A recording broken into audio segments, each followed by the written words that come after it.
Well, the Colin Cowherd podcast, we are live with my buddy John Middlekauff. We usually do these on Sunday night after the NFL games, but at the volume, we signed a contract with LIV Golf, which I've been a supporter of from day one, and I called Middlekauff and I said, get out here to Chicago. So last night we got dehydrated, I'll leave it at that, and today we're at Bolingbrook Country Club out in the burbs in Chicago. It's a beautiful course, and we are at the LIV Golf event. I had friends and acquaintances who had said, you got to go to one of these tournaments. Like, it's a real experience. And the first thing that jumps out to you, because we literally were, Brooks Koepka's coming up, shaking our hand, coming over. The access to Dustin Johnson, Sergio Garcia, Phil Mickelson, it's just different. It's a real thing. You know, Koepka sure knows that you're a supporter because he came right over. He doesn't smile often, had a big smile. I've been to a lot of golf events, U.S. Opens, PGA Tour events. The vibe here, the energy is unlike. This is more like an SEC football game or something. Yeah, I mean, there's a huge crowd here today. Yeah. So it is a big crowd. And I think my takeaway is, and I've always kind of believed this, you got to get out of the studio, you got to go to events. Like I tell people, I remember I used to work with a guy, Mark Shapiro, and I said, we were talking one time at Wimbledon, actually. And I said, my mom was British. I always loved Wimbledon, right? I always watched it. But he'd never been to an SEC game, and he was really, really young. And I said, you just got to go. You got to go to Baton Rouge. If you don't know what it's like during a football game, you can smell the bourbon. And when you come to one of these events, I mean, it just jumps out to you. First of all, golf's a rich history. There was always going to be pushback on anything new in golf. We've seen it in baseball. We all knew the game had to get faster, right? Yeah. We knew and so it took people pushed back on the pitch clock. Well, the minute they did it, the sport's attendance and ratings went up. I get why there was pushback with LIV. I get it. But what they've done is basically found obvious stuff that golf can and probably should tweak to get a younger audience, and it works. It definitely works in person. I mean, it's a vibe here for sure. But one thing they got going for them right now, mentioned this on the driving range. Steph Curry, what he did for basketball, the interest of young people. You can go to any arena now when Steph's playing. I don't care. The Lakers, you're going to see Steph Curry jerseys. Bryson's kind of become that. He is just a young, hip. YouTube's been huge for him. People want to see him. The other thing is we were on the first tee, the leaderboard in this tournament. Brooks Koepka's won 5 majors. I mean, he knocked off people like Tiger Woods, who tried to beat him. Phil Mickelson's won 6 majors, one of the most legendary players ever. They have some star power. I was telling you, Terrell Hatton, who is going to be one of the superstars on the Ryder Cup for the international team for years to come. Like, it goes Rory, Rahm, and he's right there. So, I mean, they got when they built this thing, golf's very dependent, like basketball, on the stars. Yes. Outside of maybe Augusta. Yeah, and they got a lot of Sergio Garcia won the Masters. Patrick Reed won the Masters. So they got a lot of accomplished golfers out here for sure. It's funny. It was interesting because I would say about 4 or 5 years ago, I was a huge Dustin Johnson fan. And he's one of those, and I saw him in person today. I mean, he was 3 feet from us. Doesn't he look like an NFL quarterback? Oh, he's big. I mean, he is. He's big. He's a professional athlete.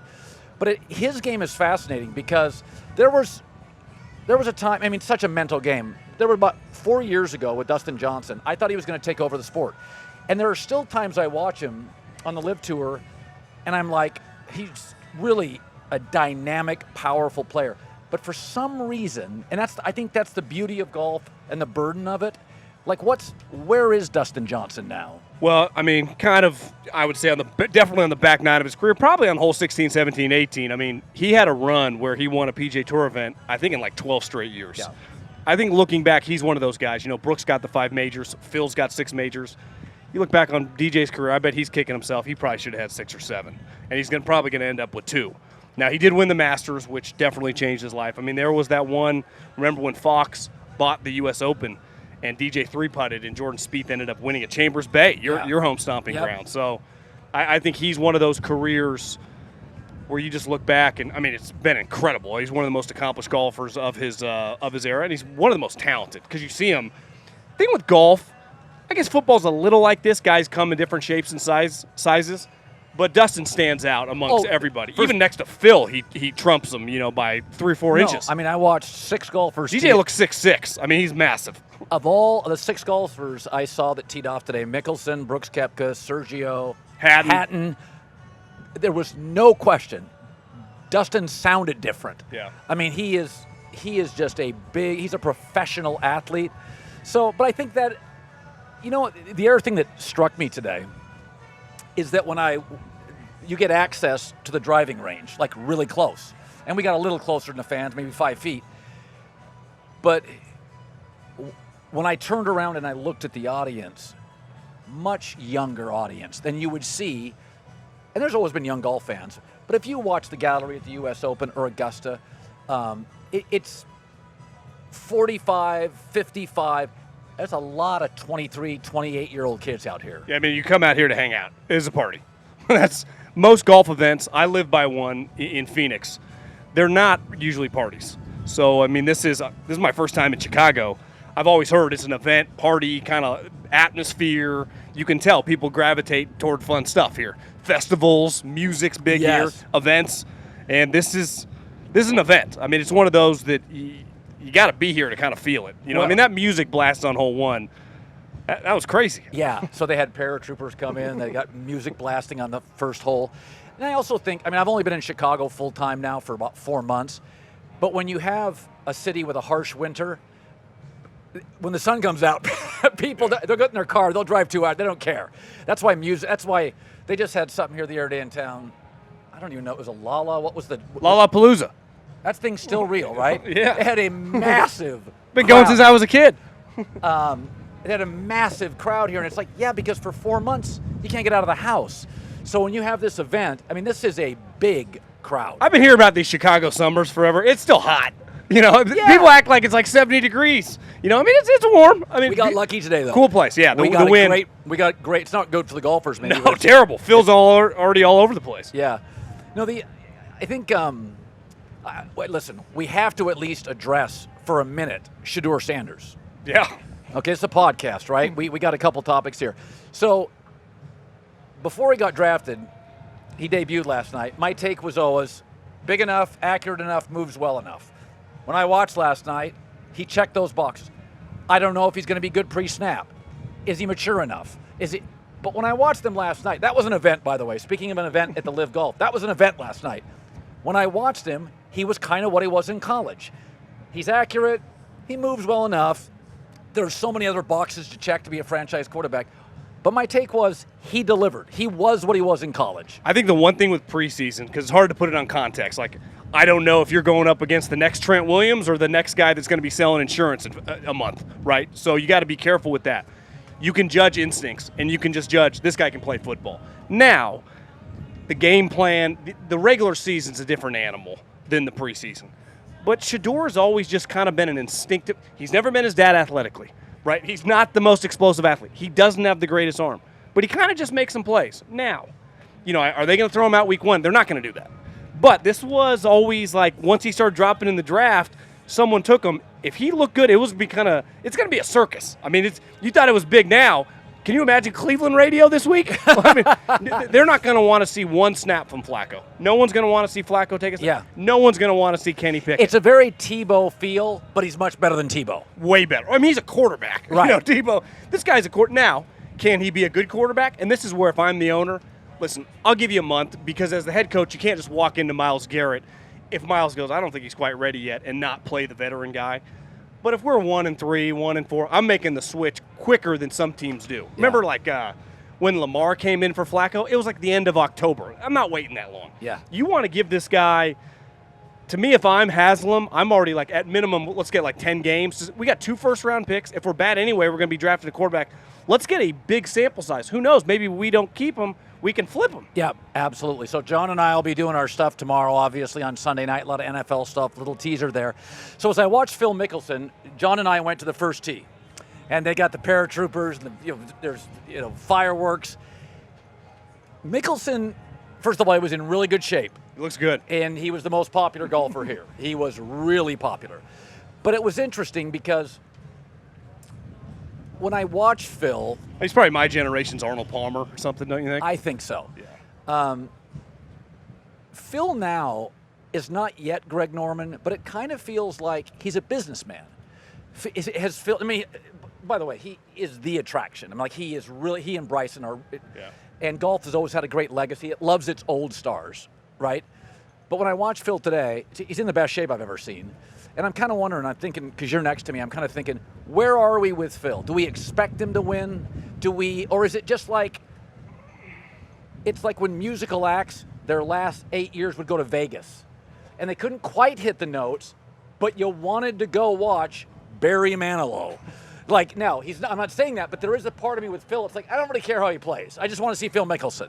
Well, he's 55. He's probably never going to win another major. I mean, he won one a couple years ago at Kiowa. That was one of the coolest things. I think he's one of the oldest players to ever win a major. I forget the exact stat. He was 50 years old. At 55 to still be this good, you could make the argument that he's the greatest 55-year-old golfer in the history of the sport. You know, relative, is he going to beat Bryson and Koepka on a weekly basis? No. The Masters is the one place, because they play there every year, and he's exempt for life being a champion. I think 2 years ago, I think he finished second. So now, is he going to win the event? I wouldn't bet. Is he going to take out Scottie Scheffler or Bryson if they're on? Probably not. But that is one event where he can get hot. I think he could top 10 there again in his late 50s. That is an incredible. Remember what a big deal it was in the mid 80s when Jack won at 46 years old? Yeah. So for and Phil people to do people are in better shape now. For people sure. They eat better. You're right. Phil looks great. I mean, he looks way better than he did when he was my age. I mean, like late 30s, early 40s. No, so Phil's about 6'2". Yeah.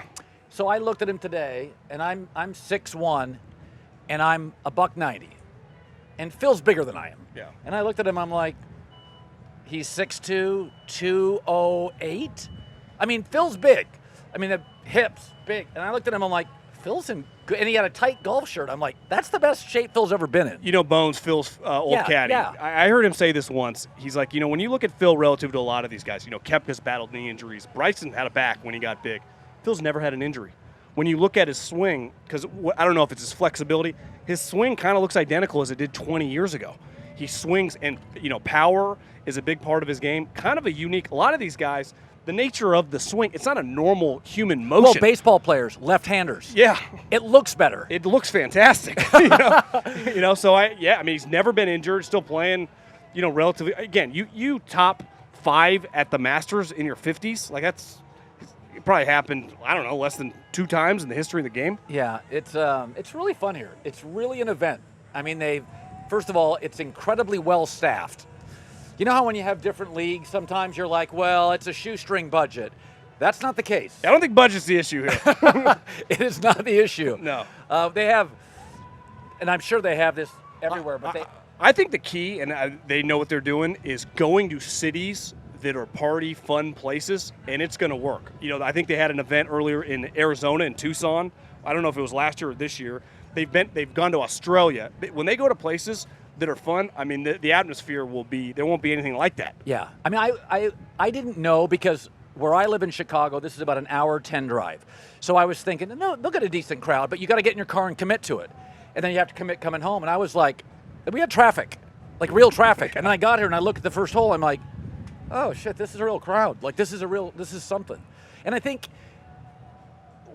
the one thing, and this is not, because first of all, watching Rory win the Masters is about, I said it on the air, that was like 4.5 hours of the best TV of my life. Like watching Tiger when he got old, there's nothing like the traditional British Open. I mean, I love when Phil won the PGA a couple years ago. You can really like two things at the same time. It's like, I was never, when I first defended LIV, my take away was, guys, if I say your favorite part of golf, you're either going to say it's the Masters, which isn't run by the PGA.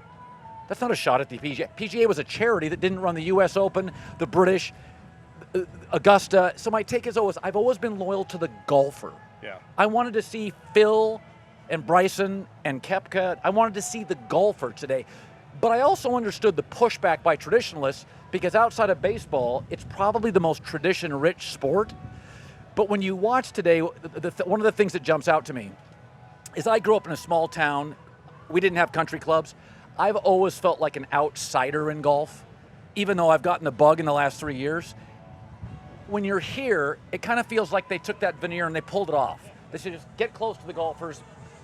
And I think that's something that golf, for younger generations, I think it works. I think one thing that I'm big on is on Sunday, is everyone having the same rotation of holes? And I don't know if they've been doing this, but staggering the first tee with multiple groups.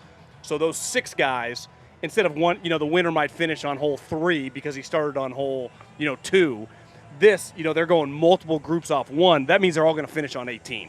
Like, I like seeing the guys come down 15, 16, 17, but Phil, Koepka, all those guys went off hole 1. So I like the way that they do that, the stagger tee on, with the leaders, multiple groups. It was really interesting today when Brooks Koepka came over to us. He likes you, Colin. You've been a supporter. No, he's a sports guy. I was a huge Koepka guy. Did not like DeChambeau for the first 2 years and the 13 egg omelets, and then Bryson, I thought, got very likable. He kind of a little more human, a little more humble. Well, Brooks embraced him. Huh? Brooks embraced him. They're buddies. Yeah, and so it was like, okay. And then Brooks, I think, struggled with an injury, but Brooks, and it doesn't matter what business it is. It could be politics. It can be golf. DeChambeau is an aggressive guy, and it's just sort of his personality. Whereas Brooks is, but I think if I had to guess, he's probably super private. Yes. Really private. So, like, you get all types. Like, if you're a politician, you have to be somewhat social. Aaron Rodgers is not the same personality as Tom Brady. Remember Jake Plummer? I'd love Jake Plummer. ASU. Loved him. Jake and Aaron are a little iconoclastic. They're not corporate guys. They're just not comfortable in that space. That's okay. Not everybody's Brady feels like a corporation. Manning feels like he leans into the corporation. So I always thought Bryson and Brooks may have been big, strong, great-looking alphas. They're just different guys. Well, they're kind of opposite. Brooks early on in his career gravitated with DJ. Both feel like, at least to the public, introverted, not giving you a lot. Bryson, who'd he gravitate toward? Phil. Politician shaking hands, knows everybody's names, hanging out with the CEO of all the companies. And that's kind of Bryson's personality. They're unique characters. DJ and Brooks, like, I envision them on a Sunday watching football at home. Bryson's out measuring the next golf club, calling Phil what he thinks about the wind and the scientifical intrinsic force of the golf ball. Right. And that's what they talk about. DJ says, I want to hit a fade, I hit a fade. I think, it was interesting. I know there was a book written about Phil. I don't think Phil liked it at all, by Alan Shipnuck. And it was really fun. It was called Phil. And I like Alan, and I've always been fascinated by Phil Mickelson. Phil Mickelson's the only person in American sports that I've never interviewed that I want to. And I wouldn't even talk golf. I just talk life. Yeah. But when I read the book, what was interesting was Phil's never tried to necessarily sell himself as politically correct. I thought the book made him. Remember the movie Gordon Gekko, Wall Street? So when they made that movie, Oliver Stone, he wasn't trying to make Gordon Gekko popular. But young stockbrokers watched the movie and went, that is cool, I want to be Gordon Gekko. And Oliver Stone said, yeah, that wasn't the mission. Is that when Alan Shipnuck writes the book, you're like, oh, it's very critical. And I was like, yeah, but I've drank too much, and I've done this. And I thought it kind of humanized him. I looked at Phil, and I was like, I think I like Phil more. Now, when somebody writes a book about you, that's not how it lands for you. But I think Phil, watching how he was welcomed today, I think everybody gets what Phil is. He's a great, you ever use this term? He's a great hang. I played in a golf event in Scottsdale probably 2 or 3 months ago with multiple of his college teammates, and they are still very, very close friends with him today. And one of their, football is a big part of all these guys' lives. They like football. I'm with you on Phil. One thing that my friends text about with Phil a lot was that he gambles on football. So do I. So does every single human in my life. Yeah. You get into trouble in life when you're selling one thing and you're doing another. People love John Daly, and John's like, yeah, I smoke way too much. And it's like, it'd be one thing if we caught him smoking on a tour and he's saying, I don't care. Politicians do this. You're flawed. Own it. Yeah. Just own your stuff. So when I look at Phil, his legacy to me is he's a good hang. Yeah, I think he's going to – if we were doing quarterbacks, he's easily one of the top 7-8 golfers in the history of the sport. And to me, he's the Peyton Manning of golf. He just happened to play against Tom Brady. He just happened to play against Tiger Woods, right? If Tiger Woods doesn't exist, what's Phil winning? 12 majors? There was a time Phil didn't win his first major till he was in his mid-30s. Isn't that crazy? That's the wild part. And he won the one at 50. So I think you could argue his career, is unique because he won a tournament as an amateur. And he was kind of Tiger Woods before Tiger Woods, and then 5 years later Tiger came, and it was just an all-time comet. I mean, just ask yourself this. I think once Rory won the Masters, because that was the one we were all rooting for. Yeah. Right? Like all of a sudden Rory's playing well at Augusta, you're like, oh, Sunday, I'm sitting in front of a TV. If I told you there's any golfer in the world, and I said, it's 2 o'clock Eastern on a Sunday, and blank leads Augusta, I think most sports fans would say, oh, give me Phil. Yeah, heck yeah. I mean, that's even though, because there are certain golfers, because golf's history, it's almost like watching old Nolan Ryan. Nolan Ryan, they still put him on the marquee when he was like at the end of his career. There was one Nolan Ryan. And it's not just, what do you have, 7 no-hitters? There are certain athletes, Favre had this quality. They're just relatable. Yeah. You just kind of like some kinetic energy. You just kind of feel like when they're in the room, they change the temperature. Well, I think it was too, like during the Tiger era, obviously Tiger was the best player I've ever seen. But he didn't talk to anybody, had no friends, wouldn't even look at Mark O'Meara and him were kind of okay. But then they broke up. Tiger, Phil was the one guy that would kind of play the Arnold Palmer role, that would talk with the fans, that was a big personality. So they kind of yin and yanged each other in terms of personalities. Yeah. Like he was pretty important for Tiger in terms of the balancing out. I mean, those two were in such a different stratosphere. Remember when they used to do like highest paid athlete, and it'd be Tiger, then Phil, then like the Kobe's and all the other guys. Yes. And then LeBron came along, and they were always third behind those two guys. Yeah. They changed. They took golf to a popularity level and a corporate level, I would say, in the 2000s that they had never even dreamed of with guys like Arnold Palmer, right?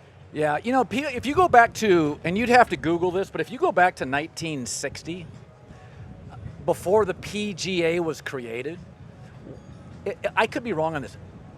Weren't Arnie and Jack, because it was called something differently and they didn't quite think they were getting paid enough? Yeah, they were about to break it down. They tried. Jack led the charge. Yeah, so I think, Phil, Greg Norman, complained for years. You told me a story when you thought there was a breaking point with Phil, and that's why I've always defended LIV. What was the breaking point? It was Fox. They bought the U.S. Open.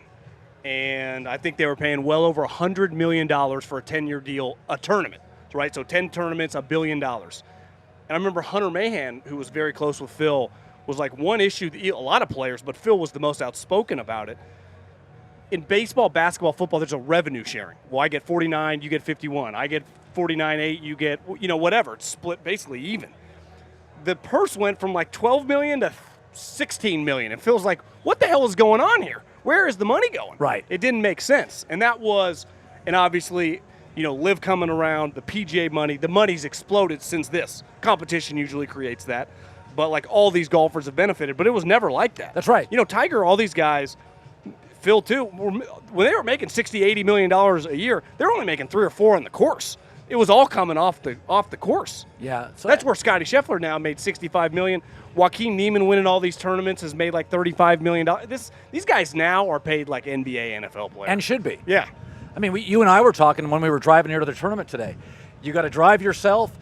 If you get sick, you don't get. It's like being a lawyer. If you're not working, you're not getting paid. Well, you're your own business. So you're paying your coach, you're paying your caddy, you're paying yourself, you're paying it's like you are paying for the hotel.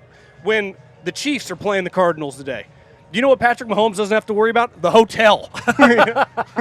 Travis Kelce, they take care of all that stuff. So that's not golf. But that's what makes this sport kind of way different than all the other team sports in the sense that you're kind of on your own, right? You have to worry about yourself. You're just an independent contractor. But when you're Brooks, when you're Bryson, when you're Scotty, Rory, these guys are such big businesses now. I mean, what's the difference between Phil's business for 20 years and Steph Curry in terms of the revenue flowing in? So you need the right people around you. Yeah. Think about what a comet ship Bryson is right now. I mean, just a business rocket ship. John Middlekauff, the Herd. We are at Bolingbrook, LIV Tour. LIV Tour has been fantastic. The guy that runs the whole thing. Every golfer owes him a debt of gratitude. Isn't that nice? I'm not sure if that's true, but it really is a good intro. All right, round 1 here at LIV in Chicago. Round 2 coming up. All right, Scott O'Neill has been kind enough to stop by. He sort of escorted John and I for an hour. You succeeded Greg Norman in 2025. And I think both John and I today, our takeaway on this, because I'd had friends that come, Fox's obviously has a relationship. It's an event. It's a good time. And that's not a criticism of anything. But when you're new, you get those little freebies that you're not beholden to tradition. And you know, you ran the Sixers, you ran Madison Square Garden Network. When you succeeded Greg, your takeaway was, is it an intentional act to be different, or do you just kind of watch your sport and watch the crowd and listen to the golfers on all these innovations? Right, that's such an interesting position. I can tell you that having been in sports for 30 years in the NFL and the NBA and NHL, I've seen leagues change. We talked about earlier, Major League Baseball puts a runner on second in extra innings. It has a pitch clock. I love it. By the way, two things that I absolutely love. We're Philly season ticket holders. We go to a lot of baseball games. I love it. The two-line pass that just grinded the NHL to a halt, or overtime that could seemingly last forever. Now that 3-on-3 overtime in the NHL, genius. And with golf, we're not splitting atoms and we're not saving lives, but boy, are we bringing fans into this game. So if there are little things we can do to bring new people to this game and live our mission, and by the way, the PGA Tour does a wonderful job in the U.S. All we're saying is we want to take these stars and take them to the world, because the game is growing in Australia, it's growing in Korea, it's growing in China, and we have this opportunity to grow the game. And so if we have guys, stars, like Bryson DeChambeau and John Rahm and Brooks Koepka and Phil Mickelson, I heard you talking about Phil Mickelson, Sergio Garcia, all these stars, if they're willing to get on a plane and fly to Korea, let's go. Let's go grow this game. Do they ever complain about the music? No.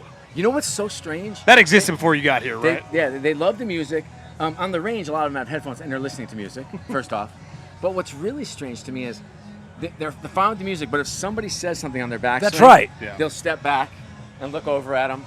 You know, which to me is strange, but they like the consistency of the music. They like the PA. And on the first tee, you might remember, they're walk-up songs, just like baseball. They choose them. They choose them. Yeah. And it always is funny. It's the songs they choose always are very fitting. Dustin Johnson came out to Wonderwall by Oasis. You know, these guys I'll never forget that. They're superstitious too. They have a bad round, the song's gone. Yeah, I can imagine. So how often do the golfers, because you have a relationship with all of them. Very, very much And so. and this is, again, I'm not taking shots. Jim Moynihan had some contentious relationships. And my take was always, outside of Augusta, I don't watch golf for the course, I watch it for the guys. Your relationship's different. Like, the golfers are coming over to you. Yes. Do they complain? Do they make suggestions? You tell me what you go through. Bryson, Phil, Sergio, what are the conversations like when they call you at 9:30 at night? Yeah. No, we're a 24/7 operation, and some of those guys like 6 a.m. calls, and some of them like them at midnight, and I'll take them all. I cannot get enough of these players. I always think ambivalence is the worst possible emotion, and whether that be a fan or a player, guys that are passionate and have something to say, I've got a lot of time for. We're very active with the players. Now, they're our business partners. It's a bit of a different model. Yes. You know, they own equity in the teams. Right. You know, it's a very different model. And so every change we make, every course we go to, the schedule and how it's set up, do you want to play before major or after major? I'm engaging. We're talking about agronomy last night with some of these players. Like, hey, the greens are rolling at 11. You know, the wind's coming in. Should we be watering? Should we not be watering? Should we be pressing? I mean, they are very, very much into making this great.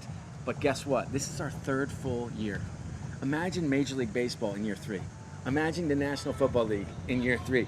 We're year 3. Well, you're friends with Dana White, Yes. who I love, and you love UFC as well. Yeah. So I can remember being in a bar in the Bay, and it wasn't UFC yet. Who, by the way, the late John McCain tried to throw UFC off cable. Yeah. They were battling for years. You watch an event now, and you're like, man, it's slick. I can remember when Dana took it over, and he wanted corporate support. It's like, okay, we can't do eye gouging. Yeah. We can't do this. If you go look at over the course of UFC, now it looks all slick. My right. wife's not a sports fan. She loves UFC. But the truth is, we live in a very impatient world. LIV Golf's in year 3. Like, Right. guys, take a deep breath. This stuff, it's like a business. I'm in year 4 of the volume. There are things we do now we look at, we're like, why were we doing this 2 years ago? Yeah. Like, the world, you're an entrepreneur. Yeah. It's growing. You know what was going through my head? This isn't the question you asked, but I'm like, Conor McGregor, is that our Bryson DeChambeau? What did you say? And do you remember GSP? Yeah, I mean, CSP, is that John Rahm? That's what's going through my head as you're talking yeah, I mean, about it's very similar. And UFC never had the, there are more famous players, I would say, in LIV than UFC's ever had. At least, I mean, eventually your top 5, 6 guys. Yeah. I mean, look at Conor McGregor, Chuck Liddell. I mean, he's Chuck Liddell's a good one too. He's a needle mover for sure. No, Phil, I asked you, I said, where is Phil now? And you reminded me he had a top 10 finish at Augusta a couple years ago. Second, I think, 2 years ago. Yeah. What is, you have a close relationship. What is he now? Is he entrepreneur first? Is he golfer second? Okay. I mean, he's slimmed down. What is he? I mean, he's an enigma, and I don't think there's going to be another Phil Mickelson. He's 54 years old, about to turn 55. His goal this year was to get into the top 10 of this league with a bunch of young stars in their prime, okay? He decided to remake and change his game to be a little less wild, wild west, a little bit more, let's hit it in the middle of the fairway, let's get on in regulation, and let's take this putter first. Because of the team format or just his body? No, I think his body's changed. He can't do what these young kids, we talked about Tom McKibben or Caleb Surratt or David Pouge, they're coming in hitting the ball 330 yards off the tee. And he's like, okay, I know I can't do that, but I can beat these guys. I'm better, I'm that good. So that's one part of Phil. The second part of Phil is he's just a competitor. Like these guys, you look at golfers from the outside before I came to this business, and I'm like, God, it's nice. These are not gentlemen, okay? These are guys who are so fiercely competitive. When they come off the course, they're like, they have all this testosterone and adrenaline rolling. I'm like, I like to see it. I mean, we do a little corporate thing, a little putting contest. I mean, DJ was complaining that the reads were different. It was just a bunch of executives putting alongside this competition. These guys want to win and want to fight, and that's the other side of Phil. And the third piece is, think about Phil, the learner.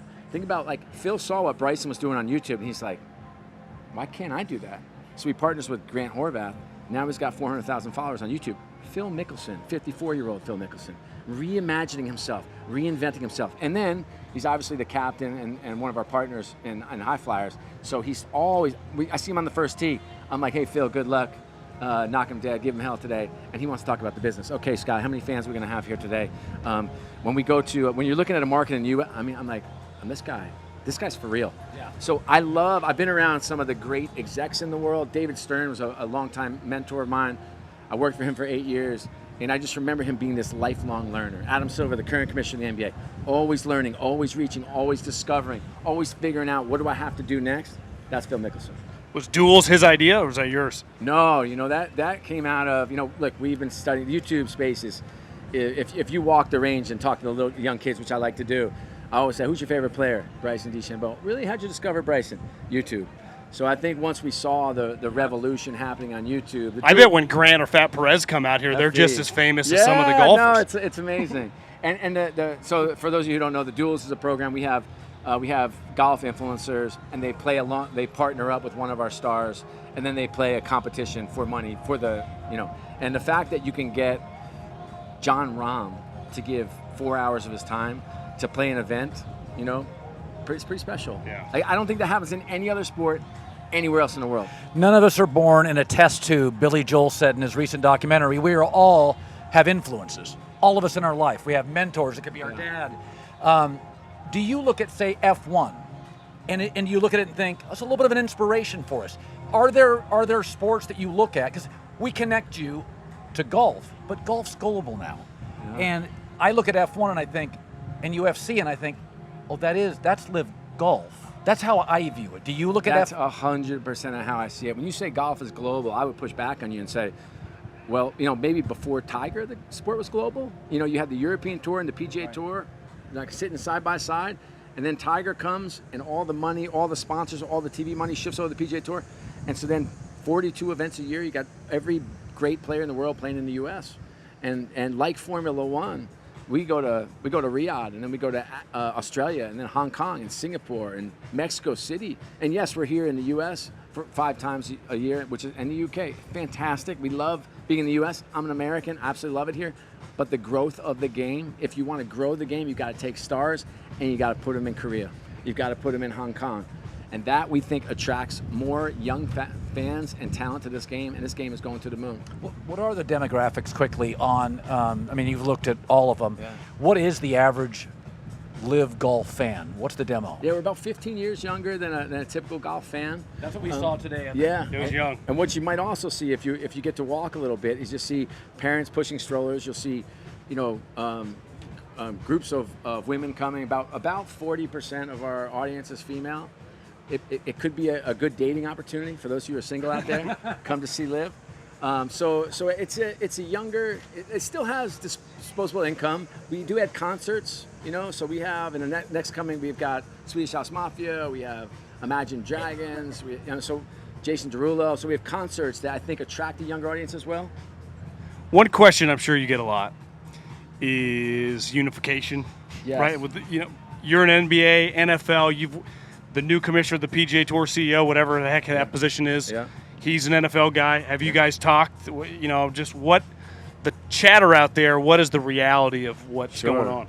So I'm not sure it's like the NFL. I think it's more like NASCAR and Formula One. So the question is, should NASCAR and Formula One figure out a way to work together? I think so. Brian Rolap and I went to school together, so we know each other fairly well. I've known each other for a long time. He's really early in his job. I think he's 2 weeks in. And most importantly, we have less scar tissue. And that's throughout the whole industry. I'm new. The LPGA commissioner's new. Now Brian at the PGA Tour is new. Mark Darbin at the RNA is new. So you have all these new people here. And why are we all here? Because the boards in all of golf looked around and said, I don't think this is good enough. I don't think we're heading in the right direction. I think we've got to find a way to put more players playing together. How are we going to do that? How are we going to lift up? How are we going to compete against cricket and football and tennis? And why are we competing against ourselves so much? When you have an event like this, how do you select? Obviously, you want to make it global, but how did you select Chicago? Right. How does it? Is that your call? Yeah. Before you, was that predates you? Greg Norman. Who makes the decisions? Where you play? Why? Right. So the board has to approve. So our chairman has to approve.